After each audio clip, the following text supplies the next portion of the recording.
Bismillahirrahmanirrahim. Today our topic of discussion is intermolecular forces.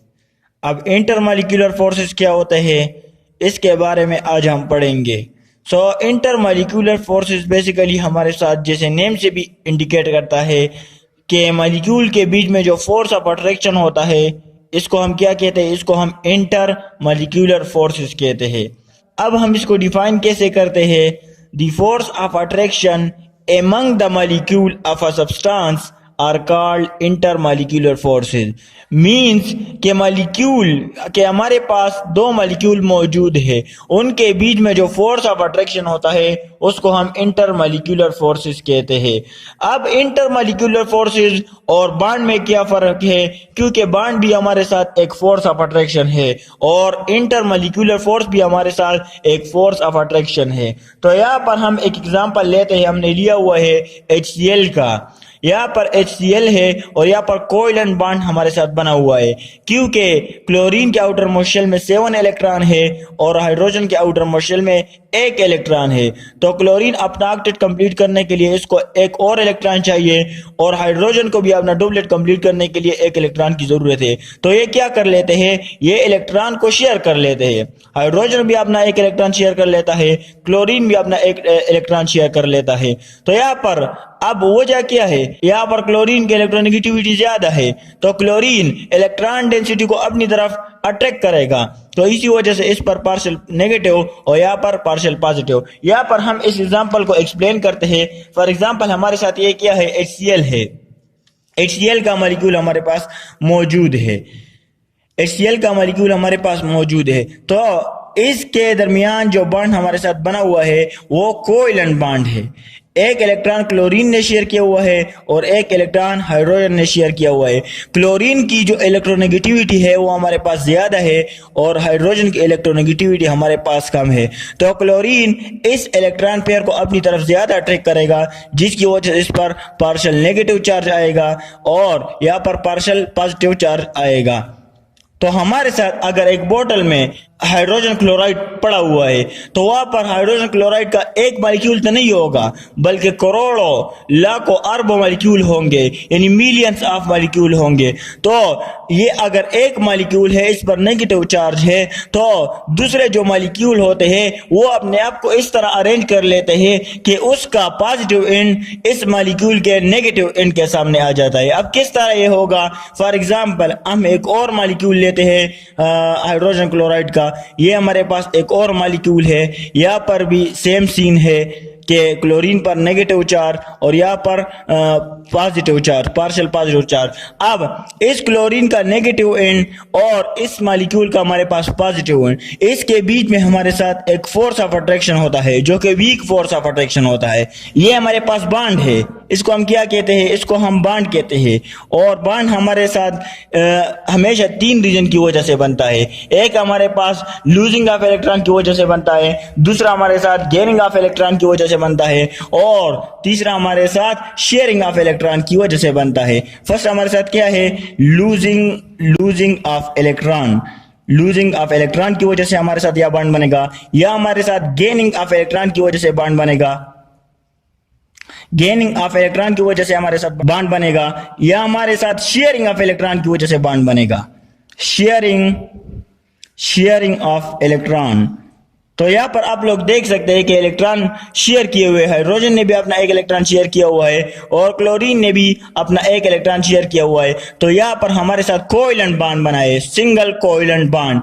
और अगर आप लोग इस मॉलिक्यूल और इस मॉलिक्यूल को देख ले तो यहाँ पर हमारे साथ एक फोर्स ऑफ अट्रैक्शन डेवलप हो जाता है. ये भी फोर्स ऑफ अट्रैक्शन है. ये हमारे साथ जो बॉन्ड बना हुआ है ये भी हमारे साथ एक फोर्स ऑफ अट्रैक्शन है, लेकिन ये बहुत ज्यादा स्ट्रांग फोर्स ऑफ अट्रैक्शन है. इसके मुकाबले में ये जो फोर्स ऑफ अट्रैक्शन है ये बहुत ज्यादा वीक फोर्स ऑफ अट्रैक्शन है. अब इस मॉलिक्यूल और इस मॉलिक्यूल के बीच में जो फोर्स ऑफ अट्रैक्शन है, इस फोर्स ऑफ अट्रैक्शन को हम क्या कहते हैं, इसको हम इंटरमॉलिक्यूलर फोर्स कहते हैं. इसको हम क्या कहते हैं, इंटरमॉलिक्यूलर फोर्स कहते हैं. यानी मॉलिक्यूल्स के बीच में जो फोर्स ऑफ अट्रैक्शन होता है इसको हम इंटरमॉलिक्यूलर फोर्स कहते हैं. और एटम्स के बीच में जो फोर्स ऑफ अट्रैक्शन होता है इसको हम बॉन्ड कहते हैं. तो तो ये हमारे पास हुआ कि बॉन्ड और इंटरमॉलिक्यूलर फोर्स के बीच में क्या फर्क है।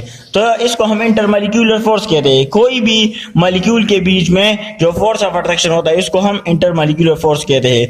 और कलेक्टिवली हमारे पास जो इंटरमॉलिक्यूलर फोर्सेज है, हमारे पास फर्स्ट ऑफ ऑल है डाइपोल डाइपोल फोर्सेज, दूसरा हमारे साथ है हाइड्रोजन बॉन्डिंग, और तीसरा हमारे साथ मौजूद है लंदन डिस्पर्जन फोर्सेज। और कलेक्टिवली इसको हम क्या कहते हैं, वंडर वाल फोर्सेज। और ये सारे जो हमारे पास इंटरमॉलिक्यूलर फोर्सेज होते हैं ये बहुत ज्यादा वीक फोर्सेज होते हैं और इसको हम वंडर वाल फोर्सेज कहते हैं। अगर हम एग्जांपल के तौर पर ले, अगर हमारे साथ 1 मोल HCl मॉलिक्यूल मौजूद है तो इसमें हमारे साथ जो बॉन्ड होता है इसको ब्रेक करने के लिए 430 किलो जूल एनर्जी रिक्वायर्ड होती है। और 1 मोल ऑफ HCl मॉलिक्यूल अगर हमारे साथ मौजूद है उसमें जो इंटरमॉलिक्यूलर फोर्स होता है उसको ब्रेक करने के लिए 17 किलो जूल एनर्जी रिक्वायर्ड होती है। अब यहाँ पर आप लोग देख सकते हैं अगर बॉन्ड को ब्रेक करने के लिए 430 kg एनर्जी रिक्वायर्ड होती है जो कि बहुत ज्यादा है, और इंटरमॉलिक्यूलर फोर्स को ब्रेक करने के लिए 17 किलो जूल एनर्जी रिक्वायर्ड होती है जो कि बहुत ज्यादा हमारे साथ कम है। यहाँ पर इसको ब्रेक करने के लिए 17 किलो जूल एनर्जी रिक्वायर्ड होती है और बॉन्ड को ब्रेक करने के लिए 430 kg एनर्जी रिक्वायर्ड होती है। तो बॉन्ड हमारे पास बहुत ज्यादा स्ट्रांग होता है। अब सबसे पहले हम पढ़ते हैं डाइपोल डाइपोल फोर्सेस। ये भी हमारे साथ एक इंटरमॉलिक्यूलर फोर्स है, लेकिन डाइपोल डाइपोल फोर्सेस क्या होता है, चलो इसको हम थोड़ा सा डिस्कस कर लेते हैं। डाइपोल डाइपोल फोर्सेस इसके नेम से भी इंडिकेट करता है कि डाइपोल यानी हमारे साथ 2 पोल्स, इसके बीच में हमारे साथ जो फोर्स होगा इसको हम डाइपोल डाइपोल फोर्स कहते हैं। अब द इंटरमॉलिक्यूलर अट्रैक्टिव फोर्सेस, ये भी हमारे साथ एक अट्रैक्टिव फोर्सेस है, लेकिन कौन सा अट्रैक्टिव फोर्स है, which are present among polar molecule. अब पोलर मॉलिक्यूल क्या होते हैं, वो मॉलिक्यूल जिसका एक एंड पार्शियल पॉजिटिव चार्ज होता है और दूसरा एंड हमारे साथ पार्शियल नेगेटिव चार्ज होता है, उसको हम क्या कहते हैं, उसको हम पोलर मॉलिक्यूल कहते हैं। यानी जिस पर हमारे साथ 2 पोल्स मौजूद हो, पॉजिटिव और नेगेटिव, इस मॉलिक्यूल को हम पोलर मॉलिक्यूल कहते हैं। तो intermolecular attractive force which are present among polar molecule, यानी पोलर मॉलिक्यूल के बीच में हमारे साथ जो फोर्स ऑफ अट्रैक्शन होता है इसको हम डाइपोल डाइपोल फोर्स कहते हैं। यहाँ पर भी हम अगेन वही एग्जांपल लेते हैं HCl का। तो HCl का हमने यहाँ पर एग्जांपल लिया हुआ है।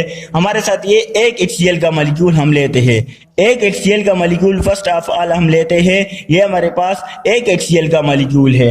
अब यहाँ पर पोल किस तरह डेवलप होंगे, तो पोल हमारे साथ तब डेवलप होंगे एक एटम की अगर हमारे साथ इलेक्ट्रोनेगेटिविटी ज्यादा होती है और दूसरे एटम की इलेक्ट्रोनेगेटिविटी हमारे पास कम होती है, तब हमारे साथ पोलरिटी डेवलप होगी।